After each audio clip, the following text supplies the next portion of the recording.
Wow, wow, wow, wow, wow. Forget the intro. Take a listen to this.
All right, so there we go. I mean, come on, guys. It speaks for itself, right? Who remembers the Huntsman TKL, the first version? We did the sound test. That thing was so stinking loud. I would wake my son up. I'm testing it in the background. My wife's like, yo, can you use a different keyboard? That thing's stinking loud. You know, I'm keeping my son up when he's trying to sleep, you know? I mean, I wish I could compare it and pull the old one out and show you the difference. But let me tell you what, man, I got rid of that thing as quick as I stinking could. It was so loud, you know, but wow, this is like, almost feels like a silent switch, but not as mushy. Here we go, guys. Look at this. All right, I'm going to knock my stuff over. Here we go. Take a listen.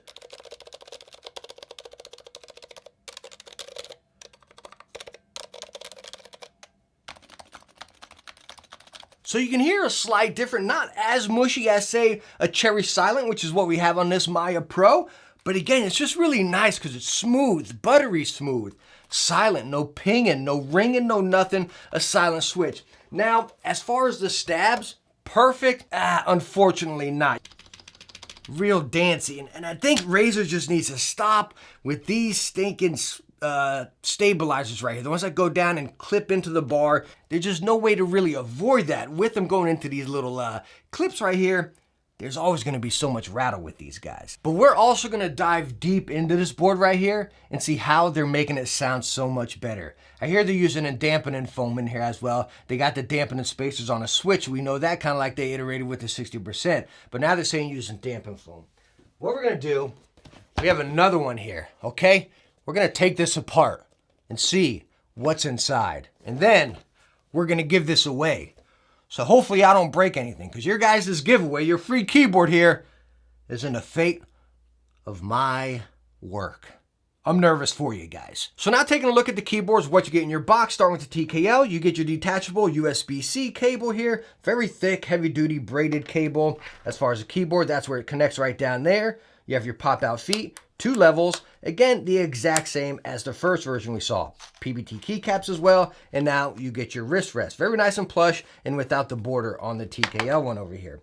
Coming over to the full-size keyboard, same thick braided cable, but it is attached. It does not come across right there, and that's where it is right back there. No pass-through or anything right back here, so I'm not sure why this cable couldn't have been a detachable one as well. Not too sure how that works. PBT keycaps across right here. Of course, on a full size, you get your media keys and then your number pad.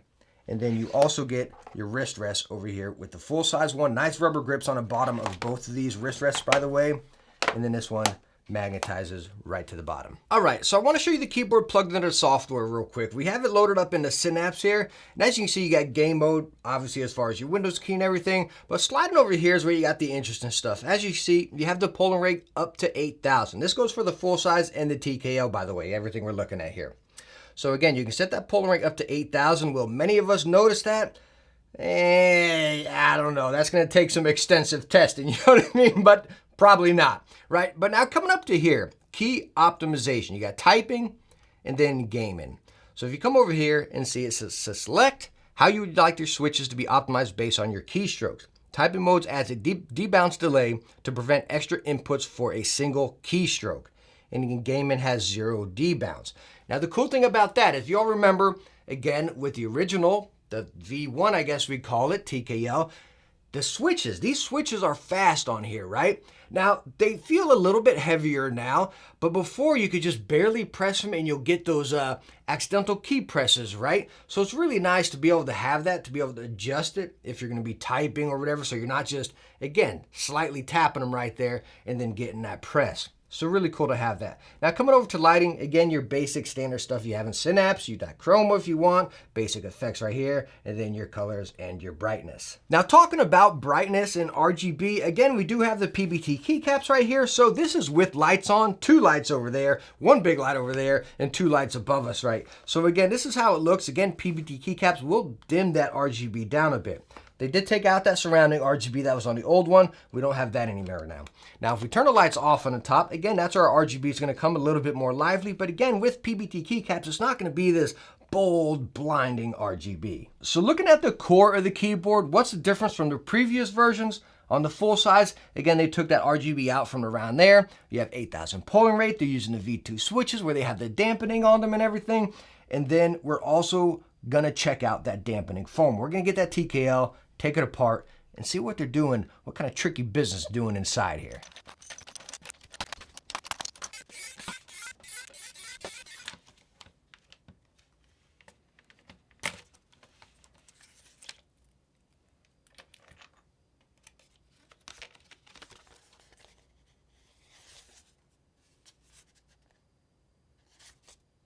All right, so now we have it all taken apart, and as we're seeing, the inner foam is quite minimal. It really is.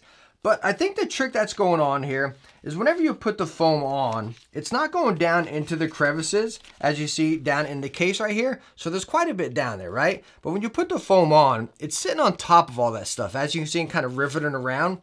So what that's creating is you can see the divots of the switches that are pressing against it as well, right? So it's creating that instant contact, right, from the keyboard, bam, down into that foam. And I think that's what's really eliminating any ping. There's no ping or ring or anything within it. Now, could have you fit like a thicker layer of foam or maybe another 1 or 2? Sure, but I think that would have been overkill. Again, it's not necessary because you're not getting any pinging or tinging. It sounds great. Whew! So we got it all put back together so you guys will still be able to win yourself a keyboard. We'll get to that shortly. But what I want to do is take a closer look at the stabilizer, right? Because the core keyboard, I mean, it sounds great. It feels great again. I keep saying that, right? Because it really does. The stabs,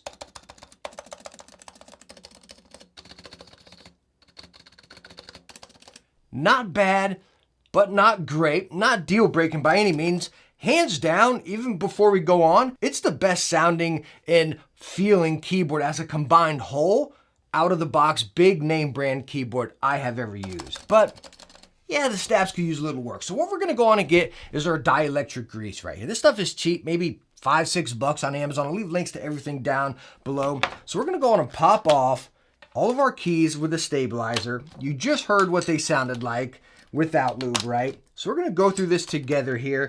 And what I'm gonna do is lube the actual stem right on the key here. This little deal right down there. I'm gonna put the dabble lube in there. So when it goes down, it's gonna wrap right around the wire inside.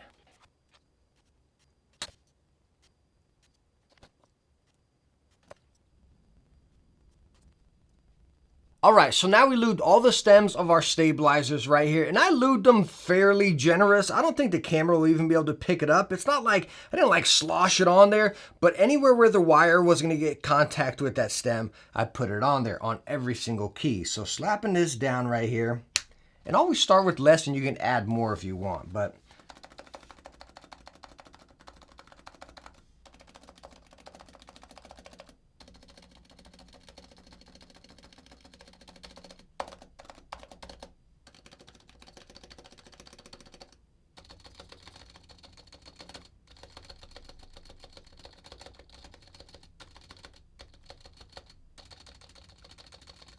all right, so they sound much better for $5 quick, easy mod where you don't have to do anything really. Just pop off your key, slap it on and you're good. The spacebar, still not perfect, but miles better. Miles better. By the way, when I took them off, just to let you know, stock, there was a mild amount of lube on the spacebar and only the spacebar, not the other switches right there. But again, $5 for a tube of that, painted on there, you know, just on a stem. You don't got to put it on the keyboard. It does it by itself down there. And I think it was well worth the work. All right, so now let's go and talk about pricing. I gotta have my old iPad out here, right? I can never remember the pricing of these products. So the TKL is gonna come in at $150, $149.99, right? The previous version, the V1 or whatever, was $129.99. So we're getting a $20 increase right here. You're getting a wrist rest, you're getting a dampening, and the V2 switch. I believe the V2 switches they actually put in the newer TKLs. You guys are gonna have to let me know down in the comments on that one right there.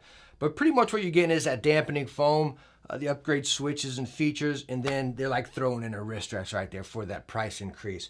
Coming over to the full size is $189 or $189.99, so $190. The previous version was $200.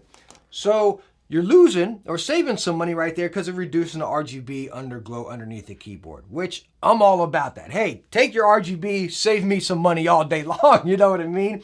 But all in all, as far as the keyboard's coming in at their price right here, I like it. I really do. For the features it's packing, PBT keycaps, the great build. I wish the full size has a detachable cable. I'm not sure why it has a attached one. I don't know. Maybe that's something to do with the full size keyboard. Not too sure right there.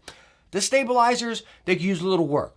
Quick, easy mod right there, $5, and you're prime time, you know what I mean? But all in all, out of the box, what you're getting, even without the lube mod or whatever, it is still the best keyboard I have typed on out of the box from a big company. It sounds awesome, feels awesome, and performs awesome. Let me know what you think right down there, and I hope this review helped you out a little bit if you're looking into a new keyboard or the Huntsman V2. If you have any other questions, ask right down in the comments. Hit me up on Twitter at the Techne1. More than glad to talk shop. But anyways, again, thank you so much for stopping by and watching this one. I hope you enjoyed it. If you did, hit that thumbs up, and don't forget to subscribe for future tech videos. I hope to catch you in the next one.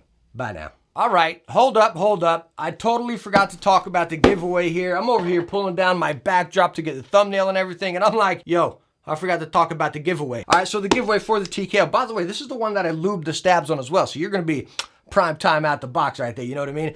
So anyways, to enter the giveaway, comment down below what you think about the keyboard, and then share this video on any platform you have, whether it be Facebook or whatever, or at school with all of your friends, right? Just stand up and say, yo, check out this Techne video. You know, that'll qualify you right there. I don't know how I'll find out if you actually did that, but that'd be pretty cool. But anyway, not while the teacher's teaching, all right? Focus on your class, and then maybe during lunch or something. I don't know. I feel like I'm being a bad influence here, right? Share the video one way or another and comment down below, and that'll enter you for the giveaway. US shipping only. If you're overseas, hey, maybe go on and enter. We'll figure out this shipping or something. You all know how I do my giveaways, right? It might be announced in another video. Might be announced on the website. This will go for 1 week. I like my giveaways going to true viewers and true followers, not random giveaway accounts, right? So keep an eye, subscribe, and hit that bell to see if you actually win.